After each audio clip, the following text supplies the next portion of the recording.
আপনারা সকলে অবগত আছেন, গতকাল ২৭ আগস্ট ২০২৬ যশোর জেলাধীন কোতোয়ালি থানাধীন বাজে দুর্গাপুর গ্রামে জনৈক এক মা এক নির্মম হত্যাকাণ্ডের শিকার হয়েছেন। আপনারা সকলে জানেন।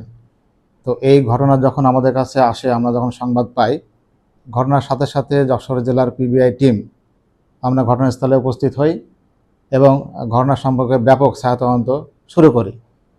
তো প্রাথমিকভাবে আমরা জানতে পারি এই হত্যাকাণ্ড যে ঘটিয়েছে সে আর কেউ নয়, ওই নিহত ভিকটিম মায়ের বড় সন্তান মামুনুর রশিদ মামুন, যিনি ঝিকরগাছা লাউজানি মাধ্যমিক বিদ্যালয়ের ইংরেজি বিষয়ের শিক্ষক।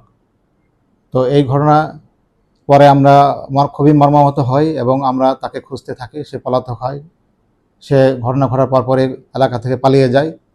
আমরা কালকে সারা রাত্রি ধরে চেষ্টা করি তার লোকেশন বিভিন্ন তথ্য প্রযুক্তির মাধ্যমে এবং স্থানীয় সোর্সের মাধ্যমে তাকে ধরার চেষ্টা করি এবং পরিশেষে আজকে ২৮শে আগস্ট ২০২৬ সকাল ৯টার সময় আমরা তেঘরিয়া এলাকা থেকে তাকে আটক করি।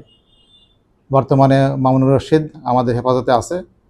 তাকে জিজ্ঞাসাবাদ করা হচ্ছে এবং জিজ্ঞাসাবাদ শেষে আমরা আদালতের সোপর্দ করব। আমরা যেটা প্রাথমিকভাবে জানতে পেরেছি যে এই মামুনুর রশিদ উনি প্রথমে বিয়ে করেছিলেন।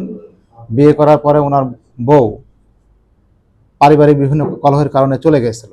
এরপরে উনি দ্বিতীয় বিয়ে করেছিলেন এবং সেই বউ ওয়াইফ পারিবারিক বিভিন্ন কলহের কারণে তাকে ছেড়ে চলে যায় এবং এই মামুনুর রশিদের ধারণা যে তার মা সহ পরিবারের অন্যদের কারণে বা তাদের আচরণের কারণে তার বউ তাকে ছেড়ে চলে যায়। এটা নিয়ে তাদের মধ্যে বিরোধ ছিল, মামুনুর রশিদের সাথে তার মায়ের বিরোধ ছিল এবং এইটাকে কেন্দ্র করে মূলত হত্যাকাণ্ডটি হয়েছে বলে আমরা প্রাথমিকভাবে জানতে পেরেছি।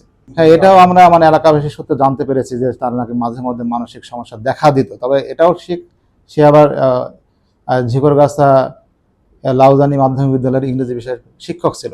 তো মাঝে মধ্যে তার নাকি মানসিক সমস্যা হতো বলে আমরা জানতে পেরেছি।